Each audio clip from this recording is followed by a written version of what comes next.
Éric Le Tornier, Denis Farou sur France Bleu. Ah, voilà une histoire passionnante et liée à notre patrimoine culturel. On avait vraiment envie de vous en parler dans Une heure en France.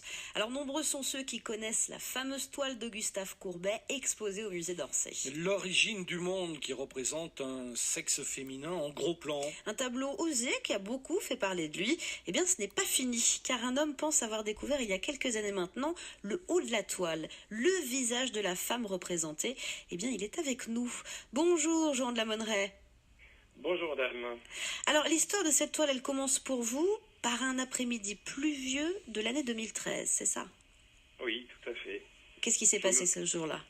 Écoutez, je me promenais dans Paris, une averse tombée, donc je me suis réfugié chez un antiquaire. J'ai trouvé parmi un ensemble d'objets hétéroclites un petit tableau qui représentait le portrait d'une femme très expressive.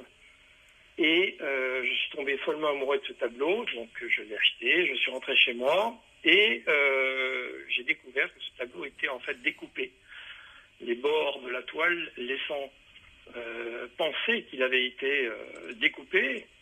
Et sur l'arrière du tableau, il y avait une inscription. L'inscription en fait du fournisseur de la toile, de Forges Carpentier, qui, après recherche, au musée du Louvre, s'est avéré être le fournisseur de toiles de Gustave Courbet à l'époque. Il se trouve aussi que j'ai fait des recherches auprès d'experts. Ah oui. Et que une des expertes, Sylvie Bram, qui est très connue dans le milieu, a reconnu que c'était un Courbet. Alors, Donc, c'est vrai que quand on se documente, on tombe toujours sur des conditionnels. On aurait trouvé le visage de l'origine du monde. Le musée d'Orsay n'y croit pas. Qu'est-ce qui vous fait dire à vous que vous avez trouvé le haut de l'origine du monde? Alors, si vous voulez, c'est pas moi qui le dis. Vous connaissez certainement Jean-Jacques Fernier, qui est l'expert de Courbet. Je ne pense pas qu'il y ait d'autres experts plus compétents en matière de Courbet que M. Jean-Jacques Fernier. Tous les experts du monde entier, des salles des ventes, font appel à lui pour son expertise en matière de Courbet. C'est l'expert de l'Institut Courbet. Et quelle est votre hypothèse et celle de ce spécialiste? Donc c'est que Gustave Courbet aurait volontairement découpé son tableau? Tout à fait. Pour Khalil Bey, qui était venu le voir en 1866 dans son atelier, en fait, Khalil Bey voulait racheter ce tableau qui représente l'extase de sa maîtresse. Une Irlandaise. Tableau, donc, une Irlandaise, c'est ça? une Irlandaise, Johanna Heffernan, Mhm. qui en effet était la maîtresse simultanée de Whistler, un autre peintre, et de Gustave Courbet. D'accord. Et il se trouve que Courbet ne voulait pas que le visage de cette femme qui était sa maîtresse, qui était connue des autres ateliers, puisse paraître chez Khalil Bey. Et donc il a découpé le tableau en 2, en 3, en 4. Et nous avons retrouvé le visage qui correspond parfaitement à l'origine du monde. Et les deux autres, alors ils se poursuivent, etc., etc. Et les deux autres, il y a des bras qu'on peut retrouver, vous pensez, aux quatre coins du monde? Donc un avec un perroquet au bout. Ah bon? Puisqu'en fait, Courbet avait peint deux fois sa femme au perroquet.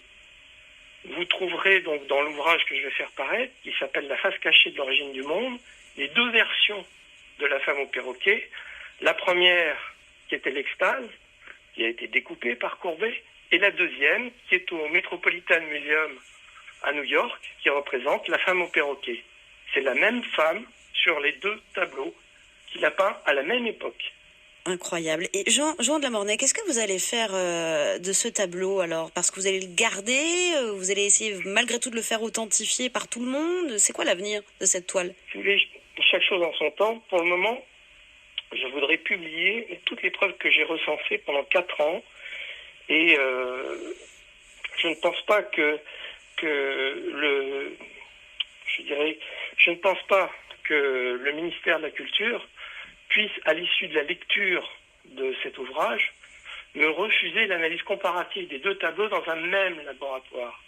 Pour le moment, les expertises sont une pour mon tableau, l'autre pour l'origine du monde. Si on compare les deux expertises, on retrouve exactement les mêmes résultats.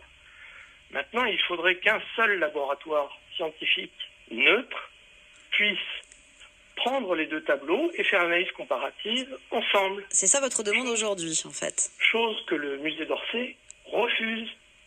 Très bien, mais écoutez, merci en tout cas de nous avoir raconté votre version, d'avoir trouvé la tête de l'origine du monde. On attend les résultats et votre livre aussi avec impatience. On va lire avec attention La face cachée de l'origine du monde qui va bientôt sortir. Merci de nous en avoir parlé, Jean de la Monneraye. Je vous remercie, à très bientôt. À bientôt. Fascinant cette histoire, non, Denis? Troublant. On a hâte de connaître la suite en tout cas.